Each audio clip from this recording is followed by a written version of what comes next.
Ghost with Cats, Chapter 21, Road Trip. Quietly they slipped out into the darkness and down the path to the hot springs pool.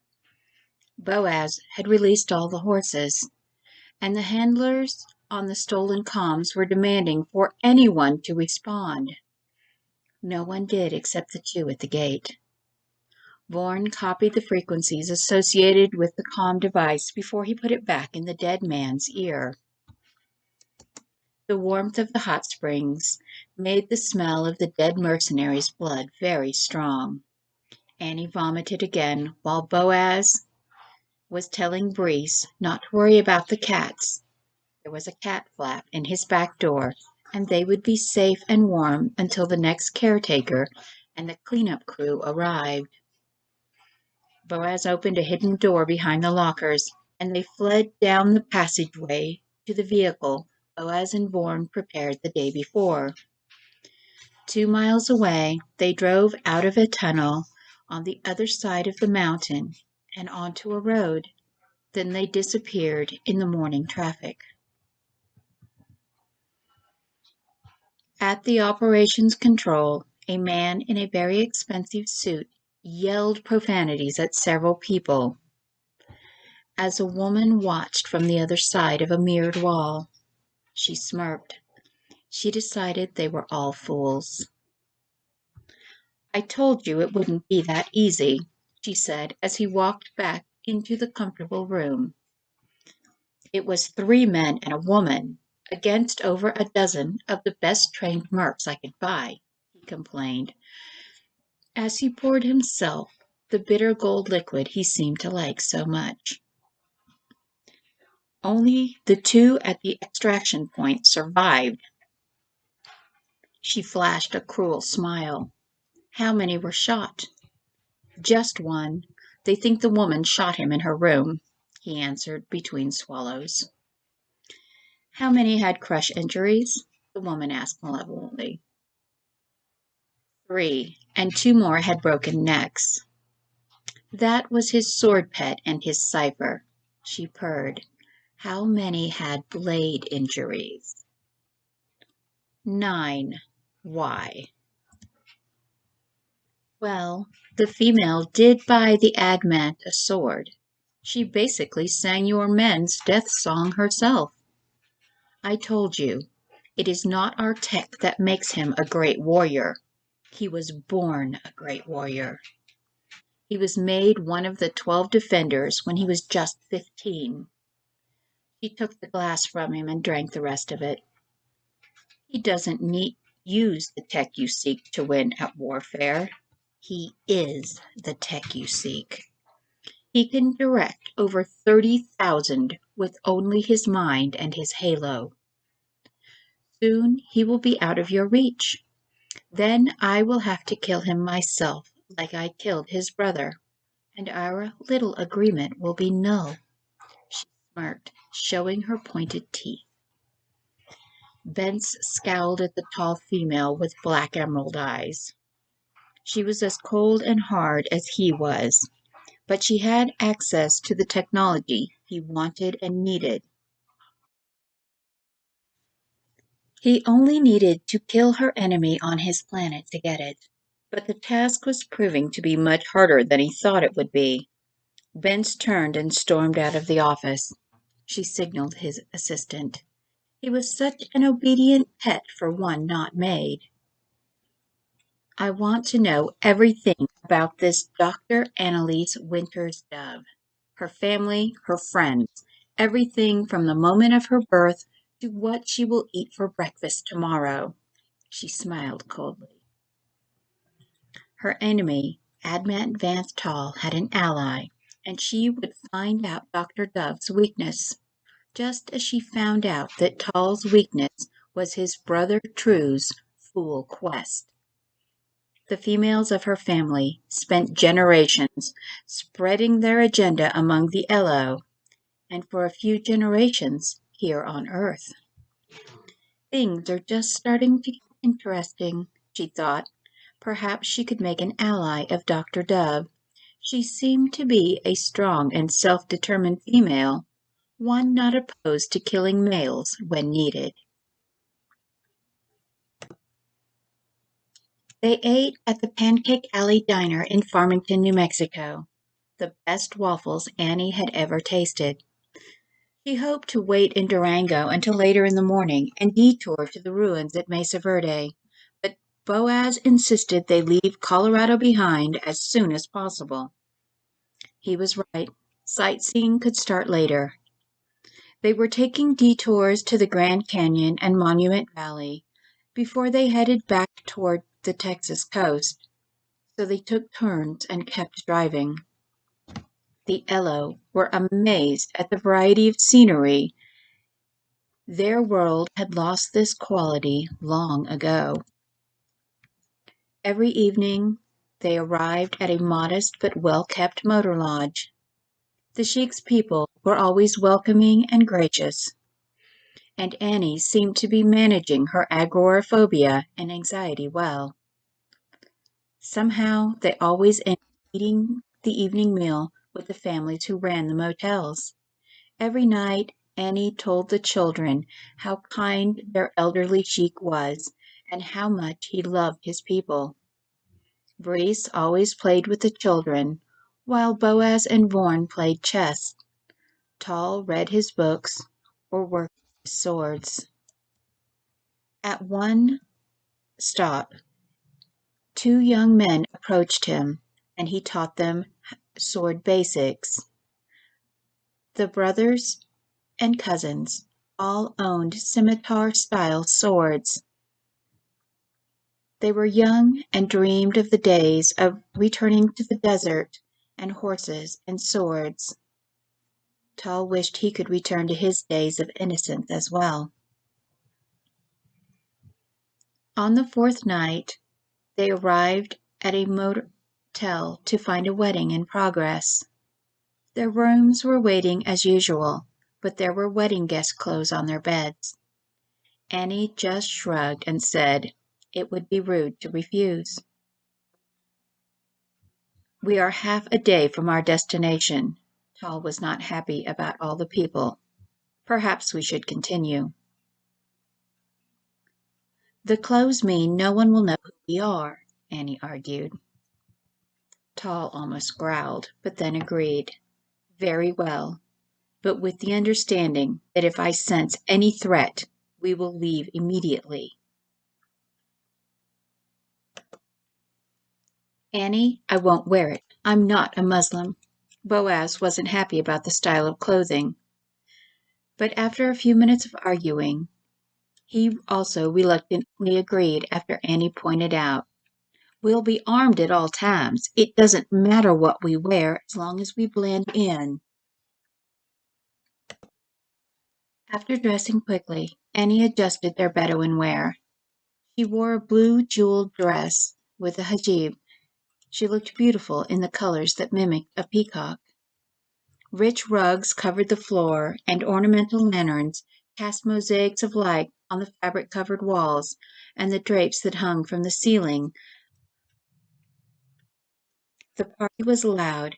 A half a dozen small children were running around, screaming happily and waving sparklers.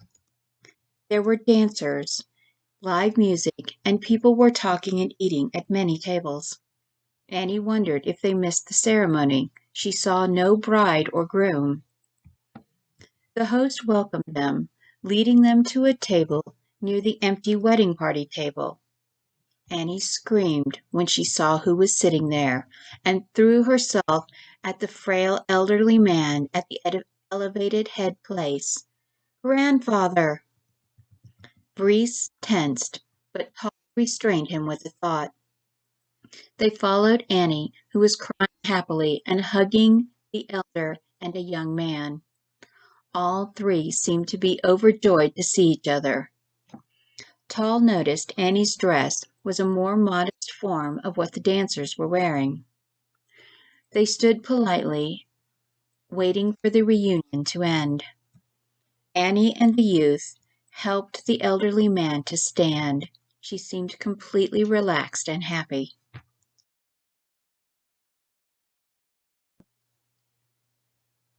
This is Sheikh Amir Opir and his grandson Aji, my family. Grandfather, these are the visitors I told you about.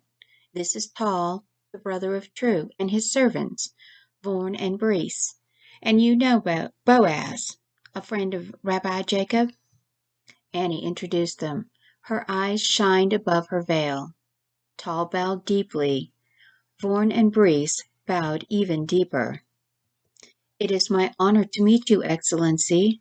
I am Admant Van Tal of Eloh, Tal said in Opir's native language. Annie gasped in surprise, but Opir just laughed and patted her hand. She and Ajay helped him to sit. It was obvious he was extremely ill. Sit, sit. My angel will dance for us. We will talk,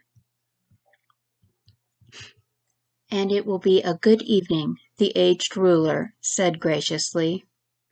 But grandfather, I'm not part of the wedding entertainment, Annie reminded. Aji laughed. There is no wedding, sister. We made it all up so we could see you. Grandfather is supposed to be at the famous Mayo Clinic in Arizona, but that was a ruse so we could sneak away. Boaz made sure we knew where you would be tonight. You knew? Annie practically shouted at the retired IDF soldier. But the argument, the fight about the clothing. Boaz smiled smugly. Gave your brother and grandfather time to get here and come in without you seeing. Aji laughed again and revealed with a wink at Annie. For an old man, Boaz can text faster than my little sister. Annie giggled. I may be littler, but I'm still older. Aji playfully put her arm on top of his head as if he were leaning on a post. Still littler, as you can see. She laughed and shoved him away. He held out his hand to the crowd. He held out his hand to the crowd. Many families gathered to honor grandfather, so we get to meet you all, and with everyone dressed in traditional Bedouin wedding clothing, no one will know who's who. It's time to party. Annie ducked under his arm and hugged his neck. You're so clever, little brother. Opir chuckled weakly. Yes, he has a heart for our people, which is why, when I die, he will be a sheik and not Hamed. Just as Annalise has brought so much grace and goodwill on her journey, so will Aji bring it to my tribe. Come, Prince Tal, sit with an old man and tell me stories. Dance, my angel. My heart needs to find its beat again. Annie kissed her adoptive grandfather on the cheek through her veil. Then she joined the dancers as her grandfather wished. Music played and people laughed. The food was amazing. Vorn and Boaz sat near the door, but Brees soon was playing with the half-dozen children, tossing them in the air to the music or giving them rides on his back, like a carousel. Annie took turns dancing with several other women. When she wasn't dancing, she was playing with Brees and the children. Occasionally Tal heard her laughter above the children's. It made him smile. Through his tinted glasses, Tal kept track of everyone while he listened to Opir talk about the state of his country. They all were having a pleasant evening. However, he still couldn't shake his intuition that they were too vulnerable here. So tell me of your brother, Prince True. He has not returned since my angel saved us all, Opir requested. I'm sorry to tell you, Excellency, but my brother has gone to be with the one who created all, Tal responded regretfully. He went the same year he left you. That is regretful. My heart aches for your loss. He was a peacemaker and sought a greater purpose for both our kingdoms. Opir seemed to truly regret his brother's death. It was a great loss to our family and our people, one we still have not recovered from. I came here seeking answers and have found more questions than I could have ever dreamed existed, Tall explained. That is the way it is when we look for our brother's answers. We only find more questions, the elderly ruler declared wisely. Aji brought them both another drink and more food. Tall's heart quickened when Annie started dancing again. She spun and moved to the music with unexpected skill and grace. She seemed so at ease with these people when he would expect her to be panicking about the number. Opir looked at Tall closely and back to the party. My Annalise dances better than all these others. There is nothing she cannot do. She is the joy of my heart. She was destined to be a queen among my people, to love and care for them and my great-grandchildren. But my grandson was a greedy fool. Bah, I have her, and she will be someone else's queen. Perhaps yours, Prince Tall. The old man laughed, then coughed. Tall's face was mostly covered, and hid the look of shock he must have, but he managed to say, "It cannot be as it once was, Excellency." Opir sighed. Oh well, a dying man can dream for his favorite granddaughter. Suddenly Annie looked at them distressed, shouting, "Aji!" Then she pointed and made a gesture across her hand and down her wrist and forearm. "No!" Aji exclaimed, looking around frantically. A red dot appeared on Opir as Annie turned and leaped into the path of the assassin's bullet. She was thrown into Opir's lap as it struck her, her blue dress stained as her blood foamed from her chest. She had taken the bullet meant for her grandfather.